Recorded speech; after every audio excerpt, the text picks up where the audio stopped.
अस्सलाम वालेकुम everyone and welcome to another interesting video. आज हम बात करेंगे कि जब हम किसी सीड को बीज को ज़मीन के अंदर लगाते हैं, मिट्टी के अंदर लगाते हैं, तो वो कैसे पूरे प्लांट में कन्वर्ट हो जाती है। इस सारे प्रोसेस को कहते हैं सीड जर्मिनेशन, क्योंकि जर्मिनेशन का मतलब होता है कि एक सीड से पूरे प्लांट का ग्रो करना। एक सीड को कितना टाइम लगता है पूरे प्लांट में डेवलप होने में, ये प्लांट टू प्लांट वेरी करता है। कुछ प्लांट्स होते हैं वो बहुत जल्दी ग्रो कर जाते हैं, कुछ होते हैं वो टाइम टेकन होते हैं, लेकिन इनके स्टेप्स सेम फॉलो किए जाते हैं। तो सीड जर्मिनेशन के जो मेन स्टेप्स हैं उनको आज हमने स्टडी करना है अपनी इस लेक्चर में।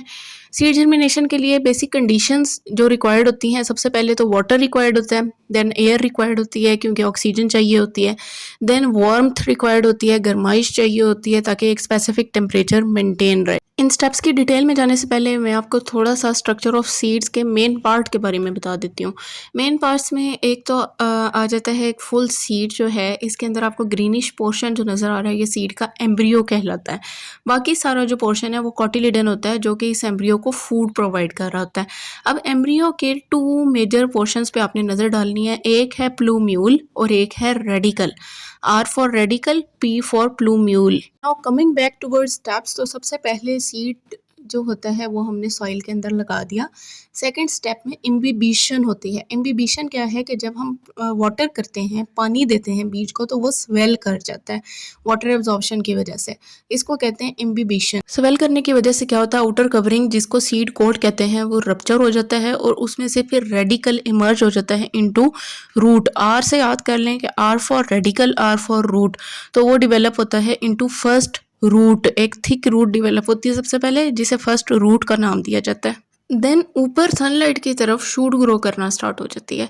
पहले फर्स्ट रूट ने डेवलप किया, देन शूट डेवलप करना स्टार्ट हो जाती है। Shoot pushes upward towards the light, light की तरफ वो पुश करना शुरू हो जाती है।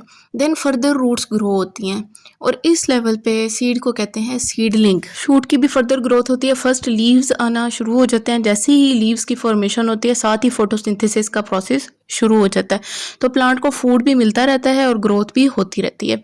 अब थोड़ा सा ये एनिमेशन के थ्रू समझ लें कि ये सीड था, सीड को मॉइस्चर मिला, उसने स्वेल किया, उसकी लेयर यानी कि कोट रप्चर हुआ, रेडिकल ने नीचे की तरफ मूव किया, फर्स्ट रूट डेवलप हुई, देन शूट ने upward towards the sunlight move करना शुरू किया, तो फर्स्ट शूट डेवलप हुई।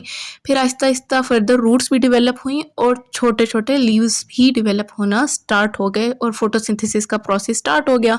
जैसे जैसे फूड मिलता गया तो जो यंग प्लांट था उसकी फॉर्मेशन स्टार्ट होगी। तो ये सारा प्रोसेस जो था ये था सीड जर्मिनेशन का, जो आप लोगों ने देखा। आई होप आपको समझ भी आ गई होगी और इसके फैक्टर्स को भी आपने याद करना है, जो 3 थे, water, warmth and air. Still अगर आपको कुछ नहीं समझ आया तो कमेंट सेक्शन में ज़रूर बताइएगा। मज़ीद कोई टॉपिक समझना है तो वो भी कमेंट सेक्शन में बताइएगा। चैनल को सब्सक्राइब नहीं किया तो सब्सक्राइब मस्ट कर दें। वीडियो को लाइक करें, शेयर करें। अल्लाह हाफिज़।